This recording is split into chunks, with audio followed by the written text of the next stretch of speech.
السلام عليكم. جنالك aad daawanayso waa Afga Media. Fadlan haddii aad ku cusub tahay subscribe inoo saar.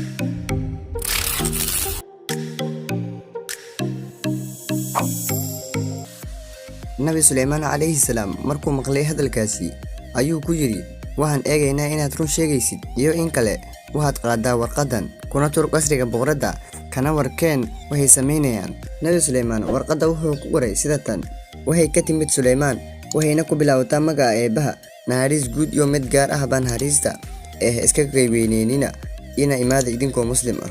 Hududkii uu qaaday fariintii kuna tuuray qasrigii boqorada kadibna wuxuu sugay si uu dhageysto waxay sameynayaan. Boqoradii waxay tiri kitaab wanaagsan ayaa la igu soo tuuray kana socota Suleymaan. Kadib warkii ay u warantay ciidankeedii wayna la tashatay. Ugu dambeyn waxay isku raaceen inay hadiyad u diraan Suleymaan. Hududkii warkii ayuu maqlay waana duulay oo u warmay Nabi Suleymaan inay hadiyad u keenayaan.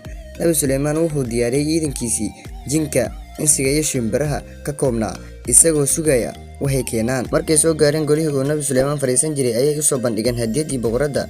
Nabi Suleymaan wuu ka arooday arrinkan oo waxa uuna yiri ma waxaad igu siyaadinaysaan hoolo wax Eebahay siiyay ayaa iga khayr badan ee u eliya hadiyadeeda. Waxaana ula imaanaynaa ciidan ol ayna iska dhigin karin waxaana ka bixinaynaa magaaladooda iyagoo dulaysan.